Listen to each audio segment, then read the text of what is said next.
Welcome to another episode of Talking Cars. I'm on my way to go pick up our next guest, and she is a phenomenal chef. She won SA Master Chef in 2013, which I think was the second season. She's an author, has her own show on Netflix, and just an all-around amazing sweet person. Can you guess who?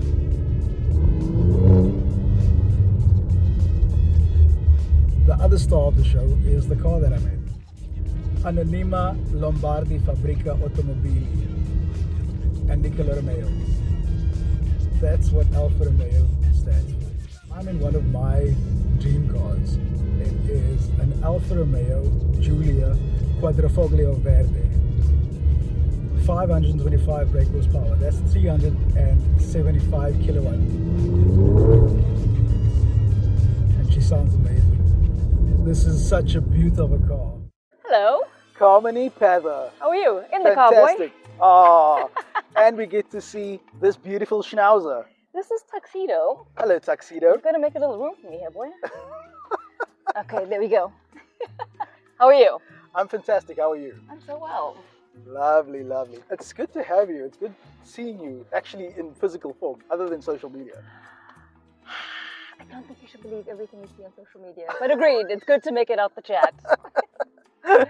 So, Kamini, this is obviously Talking Cars, right? And that is exactly what we're going to do today. We're going to chat a bit about your car journey, but more so, maybe what you still want to drive, that type of thing. Goes from 0 to 100, and then it stays at 100. Just like this car, actually. Oh my gosh.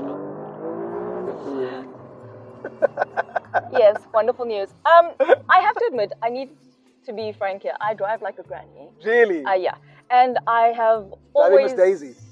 Yes, you can call me Daisy, whatever Daisy granny name. Doolittle.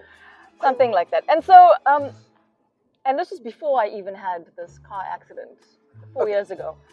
Let's get back onto the topic of talking cars, because I feel like we can chat about anything here. Yes.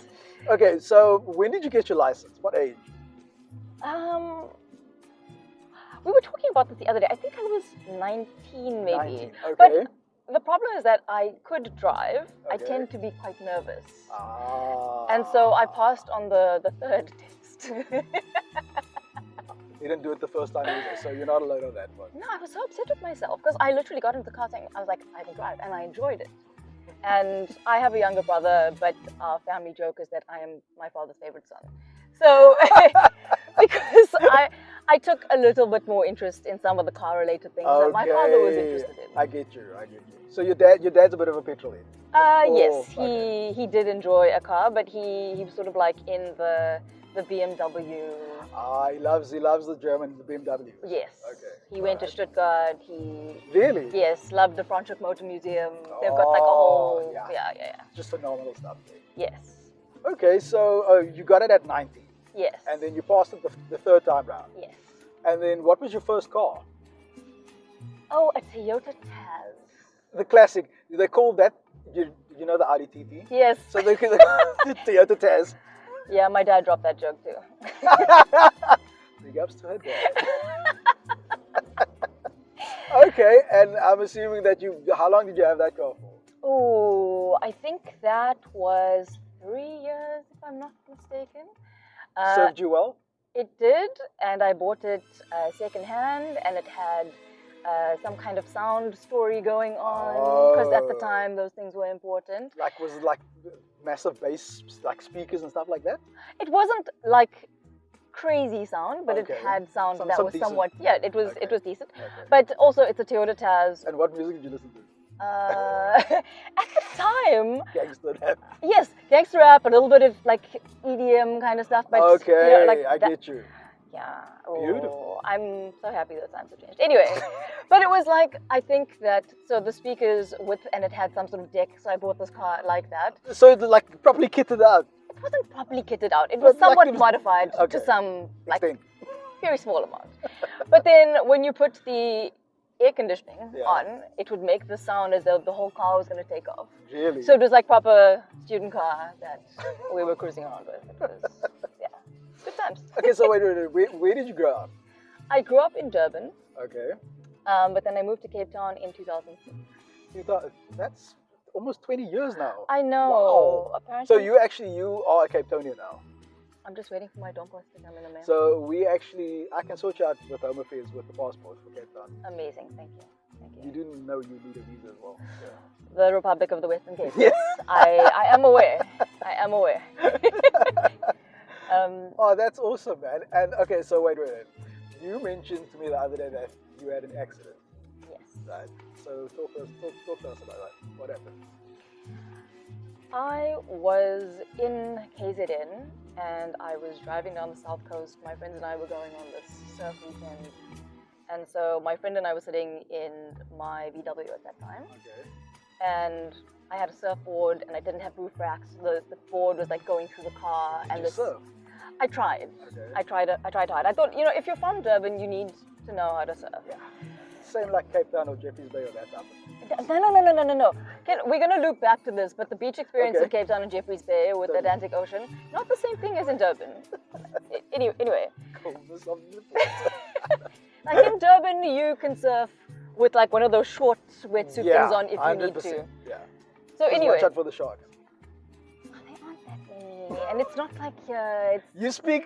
You sound like it's like puppies. It's not that many. Like they like your little pets. they're not the ones that are coming to eat you. Oh, okay. Anywho, so back to my car accident story. So I was driving and my friend was in the back seat because we had this car, so whatever, and driving down the south coast, and I could see that this taxi behind me was quite close to where I was, and Okay. so I indicated, and I was turning left, and the taxi driver did not see me, and then ended up clipping the back of the car, and then we ended up rolling down a hill, sort of sideways, until the car stopped because there was a tree that stopped us. That stopped. Yeah. But when the car stopped, my friend and I were hanging from the roof. Well, so the roof was above us and we were hanging upside down, basically. What? And we couldn't get out the car because... Kamini, this sounds intense. It sounds like a massive accident. It was, but we got out Unscathed. physically unscathed, but emotionally traumatized because we were trapped in the car for an hour. What? Because we couldn't get out because the bank kept the door closed on the one side and the tree kept the doors closed on the other side. And then we had to wait. Thankfully, there was a private security person around there because the taxi driver drove off. Of course, naturally. And so we waited for the paramedics who then had to break the windscreen and we had to crawl out. Wow. Anyway, my nerves were quite shot. Did you go for counseling and stuff after that? Yes, I did, because the PTSD was wild. Like, like in the wild, if you watch like a National Geographic or whatever, National Geographic, you will see that after a like failed lion attack, a buck will like do this quiver thing. Yeah. And I found every time that moment would come back to me, I'd like You'd do quiver. that. Yeah. And so effectively, that's your body trying to release that moment Anxiety, in a physical stress, sense. yeah. Yeah. Exactly. So that was my car accident, and I did get back into a car afterwards, quite the same week. That's the thing, though. How was that like? Getting back into. It was fine until I had to drive over bridges, and Would that be like the trigger? it was at the time. Okay. And I would feel like heart rate, and there would be sounds and screaming and stuff in the car.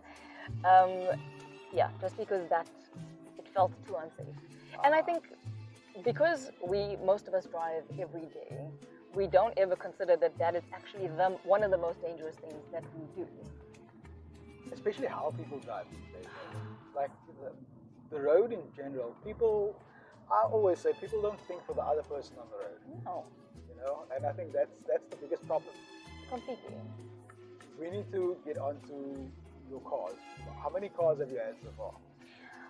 After the TT, Either TT or starter pack. Well, the starter pack comes next because I had some golf. So you've been through them all. Yes. And then my first proper car was after I won MasterChef. Really? Wait, this is 2013, eh? Yes. It's crazy how quick time goes, eh? I know. Wow. So VW was one of the sponsors for MasterChef. Yeah. And so then I got a Golf 7. Oh, that's an upgrade, eh? It was worlds apart. To have power steering and air conditioner and sunroof. It's And like, where am I? it was palatial, and believe me, I was loving every second of it. Palatial. I'm sorry, going from a TT and a City Golf to a... It's huge. Yeah, it's a mess. It's massive. And yeah, I was very appreciative of that. I can imagine. When was it automatic? I saw something interesting on your story. Yes. Right? I saw there are things that you unfortunately do love. Yes. Right? And I saw they're driving a manual car. Yes. That was like one of the best things that I saw that day. How many people, not just girls, people nowadays say that? Because how many cars are automatic? Yeah, most cars. Yeah. And you've always loved manual cars. I have. Is it a sense of control? It is a bit of a sense of control, but like I was saying, my dad was the car guy. And so to be like, it's a bit of a flex in my mind. Just to be able to. Yes. And the other thing is if you do it well, if you do that perfect gear change, it feels so good, eh? It does. But I also, maybe this is part of my, we can chat about this at our next session. But this is probably like, this is counseling sessions now. Yes, no, I know. So maybe it's I need to have the exit clause, and if that means I get into a rental car, someone else's car, I have to drive a getaway car, and if it's a manual car, you have to be able to. Yeah. I love that. That's amazing. Well done.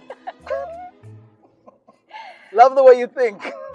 I mean, if it's a getaway car and if there's a burial involved, I'm not there for digging things up, but I can. But you can drive the car. Yeah. Just so it's teamwork makes the dream work. Exactly. Okay, and so like in the future. Okay, let's first get onto this topic. What cars do you love? What kind of cars do you love? I spent a long time trying to get Mini Cooper. I sent them this really impassioned email about how I've been living the brand since I was born, because Kamini is in Mini. Kamini like harmony. I love that. And so they didn't buy into it, firstly. They didn't. So many of you listening, please. Yeah, exactly. The Kamini series. I mean, that would be so cool. Yeah. Anyway. I see you in like a Countryman or that type of thing, and then you go out maybe to an awesome spot location and then create amazing food. Exactly. That would be so cool. Yeah. I really enjoyed the way that it felt. Just because it's quite like, it feels like a fat car. It's like you can feel it on the road, but it still like sticks to corners, and it can do the things that you want it to do. Exactly. There's more than enough speed, basically. And it feels really playful. I'm assuming you've driven one. Yes. Okay. And you say, see, this is the thing that I think a lot of people don't understand, is that when you drive a car, it's more the way that it makes you feel than anything else. Agreed. I think it's that element of play, just because it looks cute, it comes in all the cute colors. Yes. I felt like if I had to be a personality, like this is me. Yeah. The Mini Cooper just really sat well. Although I did drive the BMW X, what is it? The electric 3. The i3. The i3, yes. that one. And what did you think of that? That was really interesting. I don't like electric cars, I'm going to be honest with you. It's just, I don't know, it's probably because I'm a proper petrol head, but it's just, and not just that, like, there's a lot of things about electric cars that a lot of people don't know. For instance, where they source the lithium from. Sure. You know, stuff like that. But okay, that's off topic. So you drove the i3, and what were your thoughts? So the i3 was interesting, considering that the price point is extortionate, and then the way that like the interior is clad feels recycled. See, now this is because you're paying like exactly crazy top dollar. But then I was also, because it's quite like it has this demure sensibility, because you hit the gas and it's sort of like it does the things, but it is more responsive than I expected it to be. No. But electric cars generally are super fast, right? I didn't know that. They are crazily fast. But the only thing with them is you don't get the visceral effect and feel of when you're in a petrol car. You know, that sound and the actual feel of it, So I didn't mind that Okay. because my dad had a Z3 from like back in the day. Really? Which one? And Do you remember? Was it the 3 liter or which one was it? it might have been one of the Well, first it must have ones. been a 6-cylinder. Yes. Okay. And now my dad passed away 4 years ago, and so my so sorry to brothers. hear that. Thank you. But so my brother has inherited this car mostly because I don't like that drive. It's Really? too low. I don't want to feel every bump on the road. Okay? Can you protect the body here? Okay, so wait. So let me ask you this. You are more an SUV girl or a mini SUV girl, like a Countryman, like that type of thing. I don't think I'm an SUV As girl per se. necessarily. One, even if you're a petrol head and Yeah. you don't live in the Emirates somewhere, Yeah. all the money is on the petrol. I've got to send my dog to the good schools, Yeah. you know. Shame he's so quiet. I actually forgot he's here. Tuxedo. I mean, he's like a child. In a moving car, he will fall asleep. Really? Yeah. Would you? No. If you're not driving? No. No. No. Okay. No. Because also, I think if you are traveling with other people, sleep is contagious. No, it is. Yeah. It's like when you yawn, everyone else will start yawning, and Exactly. it's kind of inconsiderate. You don't want the driver to start No. doing that. On our family trips, my mom and my brother would fall asleep, and my dad and I would just be driving from Durban to the Drakensberg, which is like a 3 to 4 hours of a drive. But that must have been a beautiful drive, though. Eh? Exquisite. And my dad and I would just be like sitting there chomping on sweets, getting more and more energized and wild. You say now, chomping on chomps. Do you remember chomps? Yes, I do remember chomps, but our thing were sparkles, or spoiled sweets and fruit flavors. Really? Yeah. Wow. Because apparently we don't respect our teeth. But Who does? Yes, That's the thing, like you think of your body first, but then when else did you get to the dentist? Hey, how about that? so that's one thing, because you can't replace teeth. No, you can't. Well, dentures and stuff like that. I heard the funniest thing. Jimmy Kimmel said on his show to someone, "What? Your teeth look like an email from Trump, all caps." And like, I understand that caps and veneers are part of the thing, but also you're supposed to look like a human and not like you've got chiclets. If you remember chiclets, so Yes, gum yes. in your I remember mouth. that. That's like the chickens back in the day, like Fresca. Yes. You And When I don't know if that guy is actually alive, because there was that. the Fresco guy. Yeah. Yeah, I actually saw he was in an ad recently that I saw. There was that whole urban legend about how he died at some point. Really? Or was that just to boost Fresca I think that consumption? It's a shame they don't make it anymore though. I used to love that. Because nothing tastes like Fresca. Yes, okay. That's a plug. Yes, okay, cool. It's a plug for a thing that doesn't exist anymore. Massive brand deal coming there. Oh, yes. Okay, but wait, let's get back onto what you do. Recipes and food and chefing and all of that. What are you currently busy with? Can you tell us? Can you divulge? I can. So, like, with the psychology sort of sidestep, because it's not a step out, Yeah. I am building sort of corporate wellness. There's something in corporate wellness. And so I'm currently doing an internship at a corporate where I am working with they call it EAP. And I'm saying this as someone who's never worked in corporate. I'm told that they call it EAP. So I'm sort of working with them to try and build something that works within an organizational structure. Because I think a lot of the people that work in corporate, that live in cubicles, that don't see the sun. Yeah. I can't do that. Same. Okay, yeah. Anyway. But that's what I'm saying. Like, I've been free range for too long. I'm an adult, so I can get things done as well as arrange my own time, and I don't need to be chained to a desk. Exactly. And I'm sorry for anyone that works in corporate, and I feel like we've slated everybody, but like you work the way that you function best. You know what? I call it modern day slavery, to be honest with you. Yes. But not nice to hear, but I mean, it is what it is. And it can be difficult sometimes. Also, especially if you're a creative person and you want to get out of corporate, that can sometimes be difficult also. Life in general is difficult, eh? That's the truth. With a little bit of salt on it. Yes. Okay, so wait, I this is what I wanted to ask you. Interesting question. Is you are a chef, so obviously various ingredients and stuff like that. If you could put various ingredients from cars together, what would that be like? What would that car be like? Ooh, good question.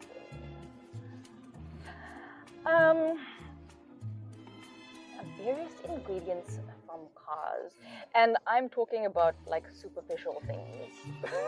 Because if you're kind of going, yes, I'd like a V8 fluff fluff fluff fluff, insert car jargon here. I can tell you, I would like a drive that is smooth. I don't want to feel the things that are happening in the engine. Okay. Like nothing. Or as little as possible. As little as possible. Okay. That rup cars on thing, I don't buy into that either. So wait, what? Say that again. What? The rup. So the sounds. Yeah, the sounds. Okay. Because I hear like Friday and Saturday night because I live in town. Okay, I hear these people and I'm just like, you could do less with your life, my friend. That's it's fun about cars. It's the sound. Okay. So anyway, like I'd like it to be silent. I usually drive with podcasts on. So not music necessarily nowadays. Podcasts. I mean, even when I run, I listen to podcasts. Really? Just because it's a moment where you can, not just stimulating. I like the fact that you can learn in passive moments. I get you. So I'd like it to have a good sound system, such that I can listen to people. Clarity. Yes. Doesn't necessarily have to be loud, thumping bass, any of those things, but we want beautiful, elegant sound. Comfortable cup holders.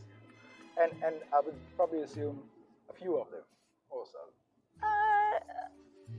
Can't just have one though. No, two. At least for the minimum. Yeah. Okay. But I get you. I mean, in my car, that's Tuxedo's space. I've got like a whole top in the back, so really? because so that's his space. Yeah. Yes. Okay. So if I don't often have people sitting in my back seat, so 2 cup holders is more than enough. Okay. Makes sense. Yeah. I mean, I currently drive a VW and I've got one of these sunglass thingies here. The holders, yeah. Never used it. I put a pair of sunglasses in there like 4 4 years ago, and I literally found it last week, and I was like, oh. That's like buying something new after 4 years. Yeah, maybe, but I was just like, okay, so we don't need one of those. Yeah. I quite like a sunroof. Okay, why do you like a sunroof after that? Is it for the look when it's like half open like that? Or is it like when it's completely open just for air or for light? So I'm quite sun aware. Okay. Like I don't go out without a cap on for skin. Are you sensitive to? I'm not sensitive, but I think the sun is hugely damaging to your skin. Okay, yeah, I get you. And we live in Africa, and even though we have the melanin, we must take care of our faces. 100%. Black don't crack. Yes, exactly. I keep saying to people, generations of slavery has given me good skin, and I'm okay with that, but we must protect it. Exactly, at all costs. Yes. Exactly. So I did realize that this is the second car that I have with a sunroof, and the first car I sort of thought, okay, fine, we have the sun thing, but at least every Sunday you need to open the sunroof and do the things for a bit of air, for a bit of all of that. So it is cool though to drive with the sunroof open. I've also sat in one of those, I think it's like an SUV sort of story where it has one of those like panoramic roofs. You probably love those. Oh, that at night. So your next car is going to have that also? Maybe. I think that's tick. Yeah. Optional extra tick. My mom had one of those, and because her car was always clean, if you're driving around at night and the stars were out, and it was just exquisite. So imagine you in like Sutherland, where there's like no other lights, and you drive like that. How that would look. That would look insane. I think that should be a road trip, right? Tuxedo and I are free. I'll organize the car. Yes.